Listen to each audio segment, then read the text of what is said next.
Hi guys, Jason Smith here, welcome to the AskGolfNut channel. Today we're doing the Srixon ZX7 MKII irons. Now I've been looking forward to getting hold of the Srixon irons for a while because I'm going to be doing the reviews of this, the 4, the 5 and the 7, but I'm also looking forward to doing the compares to other manufacturers as well when it comes to putting these up, matchups, etc. So if you're not subscribed, get down there, go and subscribe. It's great for the channel, it's free. If you do that, brilliant, and that will stop you from missing out on any other reviews or the compares that I'll be doing in the future. This thing has Pure Frame, which is a stabilizing bar V lump on the back of the face, which just makes it a little bit more, I want to say, thicker behind the part where you should be hitting it, and of course then when it's not so thick on the other side, get a little bit more help, etc.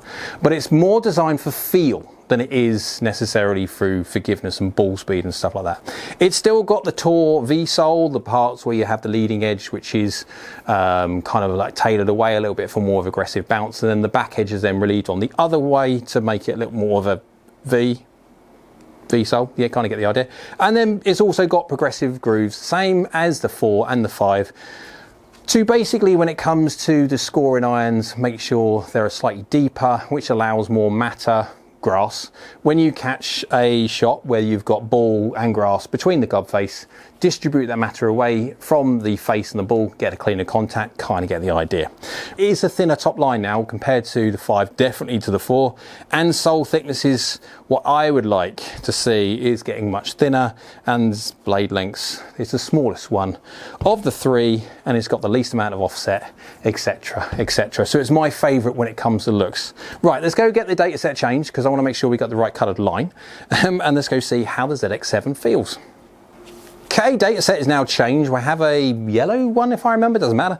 And let's go see how this ZX7 gets on. Now, I'm at Beaver Hills Country Club. It's hole 4. It's the same hole that I have had for all of the Srixon irons. The difference on this one is I've moved the tee up to 175. Why? Because this is a 32 degree lofted 7 iron, 31 when it comes to the 5, and 28.5 when it comes to the 7 iron of the 4. So you can see the progression when it comes to lofts, because this is designed for the individual who doesn't need so much of the help when it comes to the distance inspired.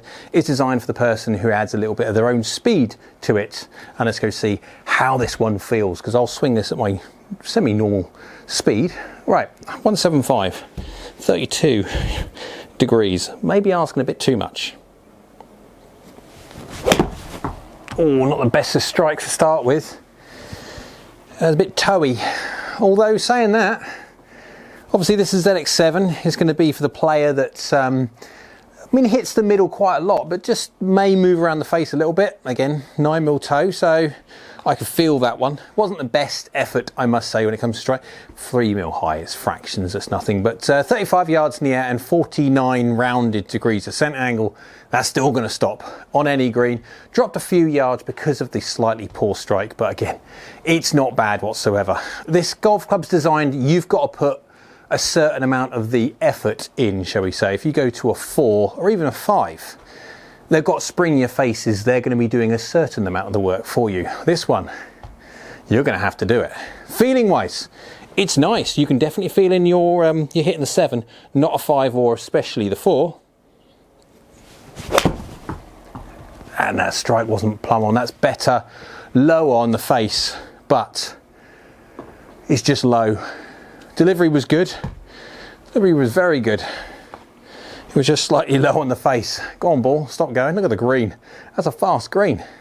Yeah, 0, 0, 0, 0 delivery, and just low on the face, so 8mm low. 34 yards in the air, 48 degrees of center angle, even the low strike. That is stopping on any green past 45 degrees. 172, it's just good. I'd be quite happy with that. I would much prefer an 8mm low than an 8mm high. Never hit it heavy. You can get away with a few millimeters, that's not a problem. But if you're going to hit high on the face like 8, 9, 10mm, yeah, you're going to be hitting clumps of dirt and the ball's going to go nowhere. But feeling is actually quite good. Now that was low on the face and you can feel it. It's a good thing with these Golf golf clubs. You do get to feel exactly where you're hitting it on the face.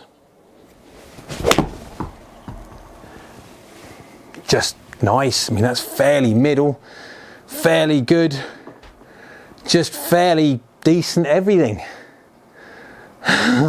You'd be hard pressed to just critique that. It's just nice.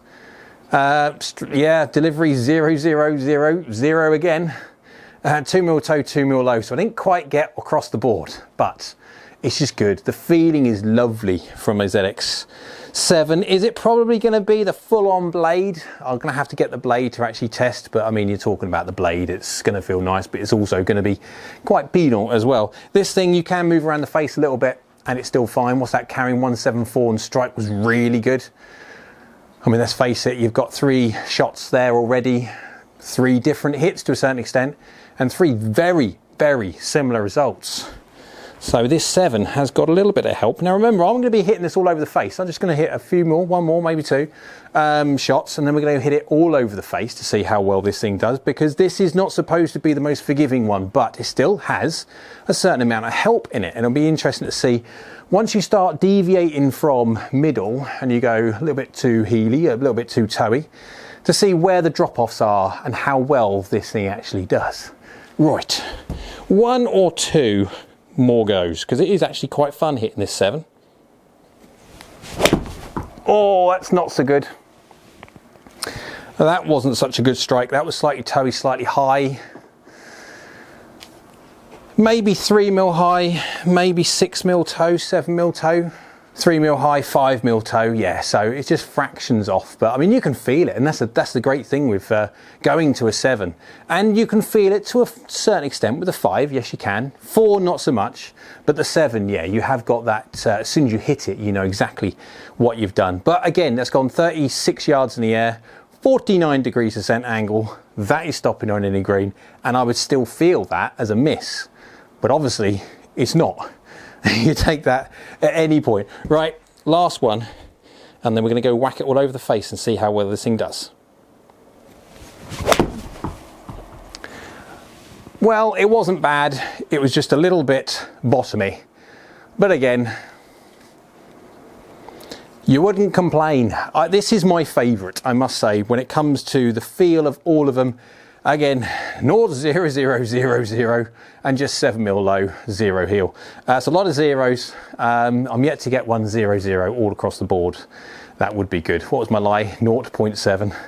Close. But right, so let's go hit this all over the face, high toe, heel low, see what the drop-offs are when you do miss-hit it. Now, obviously, there's a few shots that you can see there that I have not hit middle, bang on middle every single time, so you kind of get a little snapshot of what happens. But let's go push it a little bit more toey, a little bit more heely, and then also a little bit more around the face, and see how forgiving this ZX7 Mark II really is.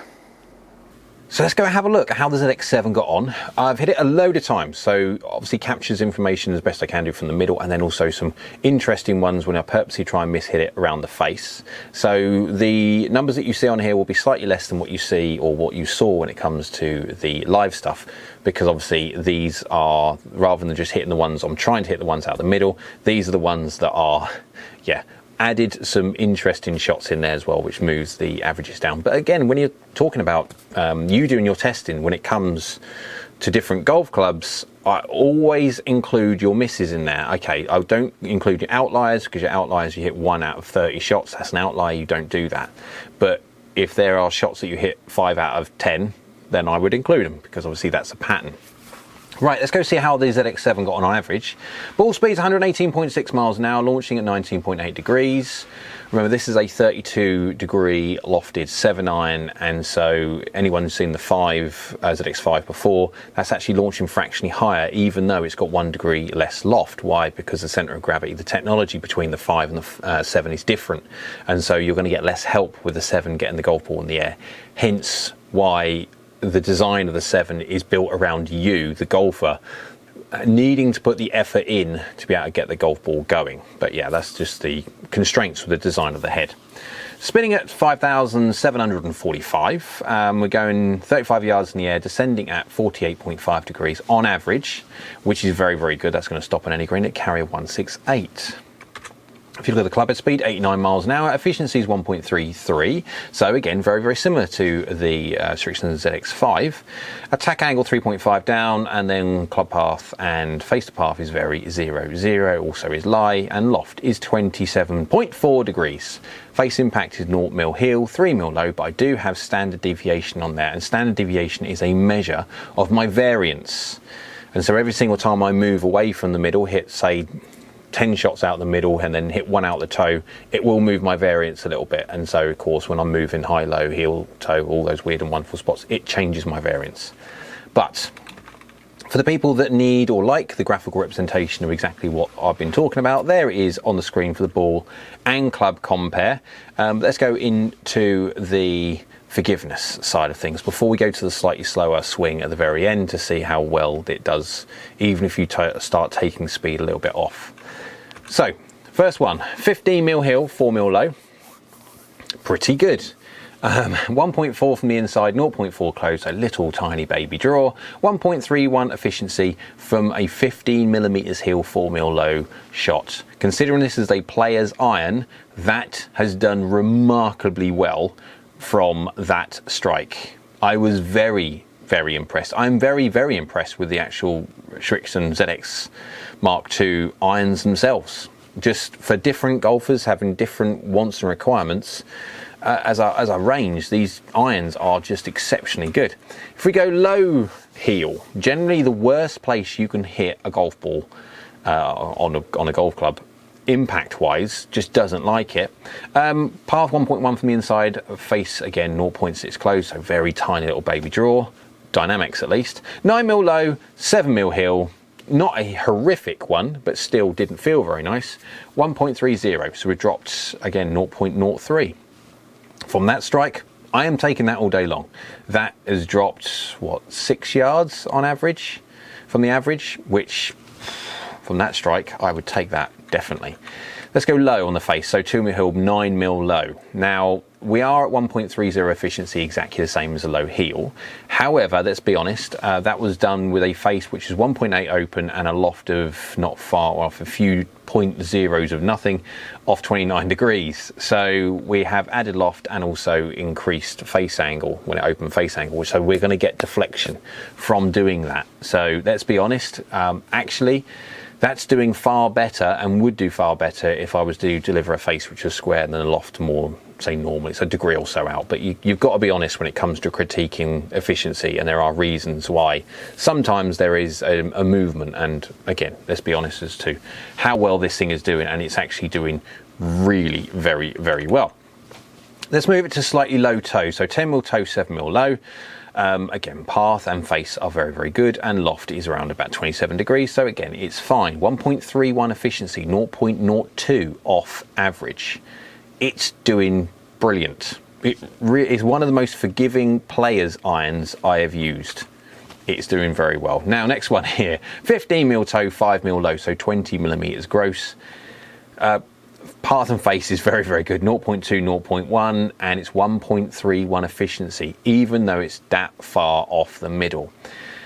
I am very surprised with the ZX7. I could really quite easily game ZX7s, really could do. So let's just, I capture one out the middle, 3 mil low, 1 mil heel, so within reason, very, very close to middle, 0.4 from the inside, 0.9 close, 27.7 degrees of loft, so it is a normalized capture, and 1.34 efficiency.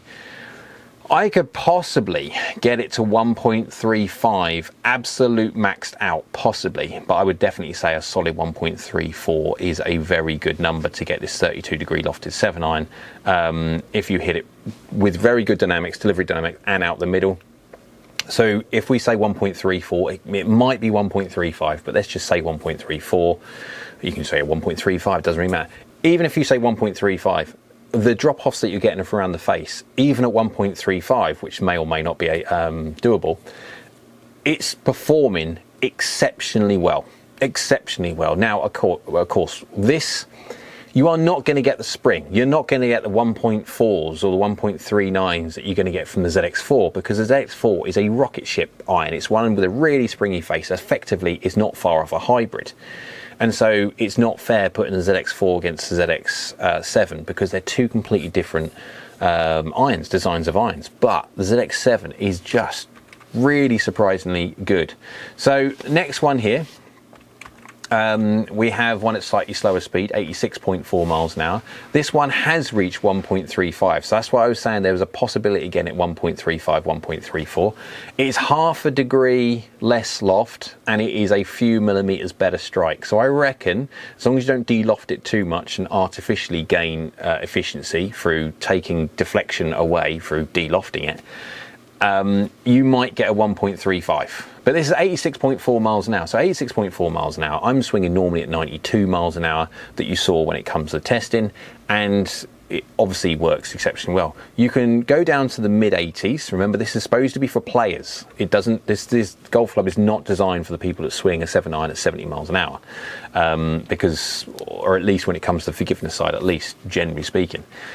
But if you go on a slower swing speed, a mid-80s swing speed, that's going 34 yards in the air and still at 48 degrees ascent angle. So even at mid-80s, you could still quite easily use a 6-iron in this. Yes, for 5-iron, I'd just be very aware that you are going to have to definitely go into a hybrid after the 5, or it might even, if you're talking about low 80 miles an hour, going into a 5 hybrid anyway. So 6-iron would be your longest iron. But again, you have to work with your custom fitter when it comes to understanding this. This gives you an idea more so of how it works when it comes to interesting parts of the face when you do miss-hit it. I am amazed about how good this ZX7 is when it comes to forgiveness. Does it have the absolute distance you're going to get from a ZX4? Absolutely not. It won't, because completely different design of iron, so it's not fair. But for what it is, it does exceptionally well. It looks the best one of the lot when it comes to someone who wants better looking aesthetics. It feels the best out of all of them when it comes to the person who wants a certain sound from a strike from an iron. I am one of them. I do like a soft, dead, dull feeling. That's why I play blades, because you get that feeling. And the ZX7 feels the best out of all of them. Obviously, is it going to feel the same as the forged one from Srixon? Probably not. I'll see if I can get that one. Probably about 3 people will watch it, because obviously it's a blade, and yeah, it doesn't really, it's not the thing for most golfers to really want to watch, but exceptionally good. All those things that we've been talking about really are subjective, and it's all down to you whether you like it, want it or not. So yeah, when it comes to the performance, it does very, very well for a more true lofted iron. It does very well. Is it exceptional? No. But when it comes to forgiveness, considering what type of iron it is, it's one of the most consistent players' irons out there. And so you won't go wrong whatsoever testing it. So hope you liked the video. If you did, thumbs up. Go on YouTube, like so do I. Down there is the subscribe button. Go on if you could do that. It's great for the channel. It's free. Thank you very much. And next to that is a bell icon. If you click that one, that will notify you next time I upload another video, because I've still got the ZX5 and ZX7 drivers to come. So you want to stick around and watch that one as well. So I hope you're well, and we'll see you again soon.